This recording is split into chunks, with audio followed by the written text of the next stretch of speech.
I got so much motherfucking design on right now. Break it down, bring it back, make it clap. I got 3 old thoughts, new block, where that thing. Halo guys, kembali lagi di channel Kuliah Asik. Jangan lupa like, comment, and subscribe. Kali ini kami akan membahas materi fikih ibadah tentang sholat atau al-sholat.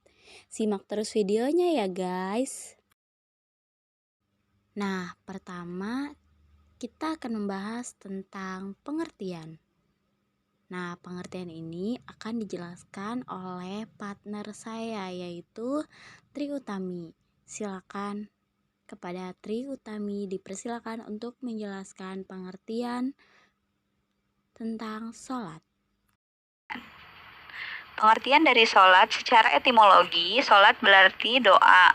Sedangkan menurut syara, sholat berarti kegiatan ibadah kepada Allah Subhanahu wa Ta'ala dalam bentuk perkataan dan perbuatan yang diawali dengan takbiratul ihram dan diakhiri dengan salam menurut rukun dan syarat sahnya sholat. Dalil kewajiban sholat ada dalam Quran Surat An-Nisa ayat 103. Seperti ini penggalan ayatnya. A'udzubillahi minasyaitonirrajim. Inna sholata kanat 'alal mu'minina kitaban mauquta. Artinya, sesungguhnya sholat itu adalah fardu yang ditentukan waktunya atas orang-orang yang beriman. Nah, selain itu juga ada waktu sholat. Waktu sholat itu ada 5, yaitu yang pertama ada sholat subuh yang dimulai semenjak terbit fajar hingga matahari terbit. Yang kedua ada sholat zuhur dimulai sejak tergelincirnya matahari hingga bayang-bayangnya sepanjang benda. Yang ketiga asar dimulai dari berakhirnya waktu sholat zuhur hingga matahari berwarna kekuningan. Yang keempat ada maghrib, semenjak matahari terbenam sampai lenyapnya mega merah. Yang kelima ada isya, dari lenyapnya mega merah hingga tengah malam, 2/3 malam, atau hingga terbit fajar pagi. Nah, pembahasan pertama tentang syarat wajib sholat. Syarat wajib sholat adalah perkara-perkara yang menyebabkan seorang berkewajiban melaksanakan sholat. Nah, adapun syarat wajib sholat itu meliputi pertama, beragama Islam. Seorang harus beragama Islam agar sholatnya diterima sebagai ibadah yang sah, karena saat dikhususkan hanya wajib bagi seorang muslim. Kedua, sudah balik. Seorang harus mencapai usia balik atau dewasa. Hal ini sesuai dalam Islam, ditetapkan berdasarkan ketentuan-ketentuan sebagai berikut. Ketentuan yang pertama, berumur 9 tahun bagi anak laki-laki yang sudah pernah mimpi jima atau mimpi basah. Ketentuan kedua, berumur 9 tahun bagi anak perempuan yang sudah haid. Nah, adapun jika laki-laki belum mimpi jima dan yang perempuan belum haid pada usia ini, maka bisa menunggu sampai usianya 15 tahun.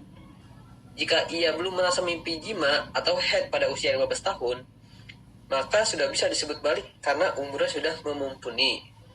3. Berakal sehat.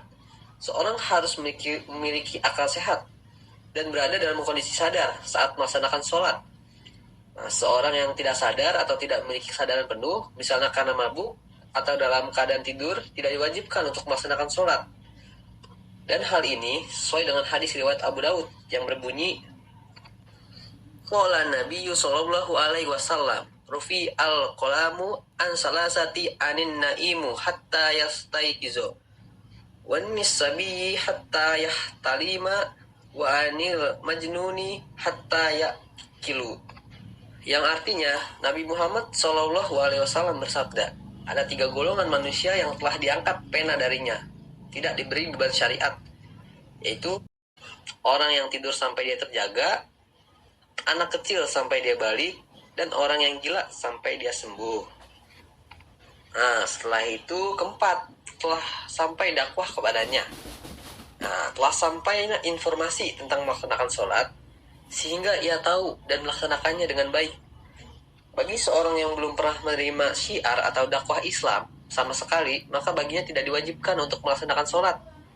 Seperti orang yang tinggal di daerah pedalaman, yang sama sekali belum tersentuh oleh sarana media informasi terkini, dan menyebabkan mereka tidak atau belum mengetahui tentang Islam sama sekali. Nah, setelah syarat wajib sholat, sekarang ada syarat sah sholat. Nah, adapun untuk syarat sahnya sholat terdiri dari 5 syarat. Syarat pertama, suci dari hadas kecil dan hadas besar. Sebelum melaksanakan sholat, seorang muslim harus membersihkan diri dari hadas kecil seperti kencing, buang air kecil. Nah, dan hadas besarnya seperti buang air besar atau junub. Cara membersihkannya yaitu dengan berwudu atau mandi wajib. Nah, syarat kedua, suci pakaian dan tempat sholat dari najis. Suci pakaian dalam konteks sholat ini berarti pakaian yang bebas dari najis atau kotoran dalam Islam. Ketika seorang hendak melaksanakan sholat, pakaian yang akan digunakan harus bersih dan tidak terkena najis. Karena najis adalah segala sesuatu yang dianggap tidak suci menurut ajaran Islam. Seperti urin, kotoran, hewan, darah haid, atau benda-benda najis lainnya yang menempel pada pakaian. Nah, selain itu, tempat sholat juga harus bersih dari najis sehingga bisa dijadikan tempat yang suci dan baik untuk dilaksanakannya sholat. Syarat ketiga yaitu menutup aurat. Selama melaksanakan sholat, seorang harus menutupi auratnya. Bagi pria, auratnya yaitu bagian pusar hingga lutut, dan bagi wanita, auratnya adalah seluruh tubuh kecuali wajah dan tangan hingga pergelangan tangan. Nah, syarat keempat, mengetahui masuknya waktu sholat. Karena sholat merupakan ibadah fardu yang telah ditetapkan waktunya. Maka jika seorang melakukan sholat yang belum masuk waktunya, atau bukan pada waktunya, atau sudah kelewat waktunya, menyebabkan sholat yang dilakukan tidak sah atau tidak diterima. Hal ini juga berdasarkan dengan Al-Quran surat An-Nisa 103 yang berbunyi, Inna sholata kanat alal mu'minina kitabam mauquta. Artinya, sungguhnya sholat itu adalah fardu yang tentukan waktunya atas orang-orang beriman. Nah, sekarang syarat terakhir, syarat kelima, menghadap kiblat. Seorang harus menghadap kiblat saat melaksanakan sholat, kecuali dalam situasi tertentu di mana tidak ada kemungkinan untuk menghadap kiblat. Misal, dalam kondisi darurat, contoh dalam keadaan sedang dalam perjalanan jauh dan tidak memungkinkan untuk berhenti di tempat pemberhentian, maka sholatnya disesuaikan dengan posisi kendaraannya. Nah, selanjutnya rukun-rukun sholat. Yang pertama niat, yang kedua berdiri bagi yang mampu, yang ketiga takbiratul ihram, yang keempat membaca surat Al-Fatihah, yang kelima ruku dengan tumaknina, yang keenam iktidal dengan tumaknina, yang ketujuh sujud 2 kali dengan tumaknina, yang kedelapan duduk di antara 2 sujud dengan tumaknina, yang kesembilan duduk tasyahud akhir, yang ke-10 membaca salawat atas Nabi Muhammad SAW, yang ke-11 membaca salam yang pertama, dan terakhir dengan tertib. Nah, selanjutnya materi sunnah-sunnah sholat. Yang pertama itu ada sunnah ab'ad. Sunnah ab'ad merupakan amalan sunnah dalam sholat yang apabila tertinggal atau tidak dikerjakan, baik karena lupa ataupun disengaja, maka sunnah menggantinya dengan sujud sahwi. Adapun yang termaksud dalam sunnah ab'ad yaitu duduk pada tasyahud awal ketika duduk tasyahud dibarengi atau sekaligus juga membaca doa tasyahud awal. Terus membaca sholawat Nabi. Yang ketiga, membaca sholawat atas keluarga Nabi. Waktu membaca sholawat atas keluarga Nabi dilakukan setelah membaca doa tasyahud akhir. Yang keempat, membaca doa kunut. Nah, adapun sunnah hayat. Sunnah hayat adalah amalan sunnah yang apabila tertinggal atau tidak dikerjakan, tidak disunahkan mengganti dengan sujud sahwi. Nah, berikut adalah contoh sunnah hayat. Yang pertama, mengangkat kedua belah tangan. Yang kedua, bersedekap. Terus membaca doa iftitah dan sebagainya. Nah, selanjutnya kita akan membahas materi tentang pembagian dan macam sholat. Nah, yang pertama itu ada sholat fardu. Sholat fardu dibagi menjadi 3, fardu ain, fardu kifayah, dan fardu karena nazar. Fardu ain adalah sholat yang wajib dilakukan setiap manusia. Sholat ini dilaksanakan sehari semalam dalam 5 waktu, yaitu isya, subuh, zuhur, asar, dan maghrib. Terus, fardu kifayah adalah sholat yang diwajibkan pada sekelompok muslim dan apabila salah satu dari mereka sudah ada yang mengerjakan, maka gugurlah kewajiban dari kelompok tersebut. Contoh, itu sholat jenazah. Nah, yang terakhir, sholat fardu karena nazar adalah sholat yang diwajibkan kepada orang-orang yang berjanji kepada Allah Subhanahu wa Ta'ala sebagai bentuk rasa syukur kita kepada Allah atas segala nikmat yang telah diterimanya.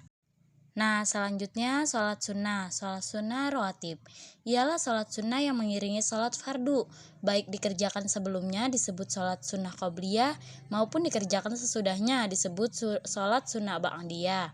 Yang pertama itu sholat sunnah mu'akkad. Sholat sunnah mu'akkad adalah sholat sunnah yang sering dianjurkan atau sangat dianjurkan. Nah, adapun yang termaksud dalam sholat sunnah rawatib yang mu'akkad yaitu 2 rakaat sebelum subuh, 2 rakaat atau 4 rakaat sebelum atau sesudah zuhur dan sebagainya. Lalu sholat sunnah ghairu mu'akkad. Sholat sunnah ghairu mu'akkad artinya sholat yang kurang penting.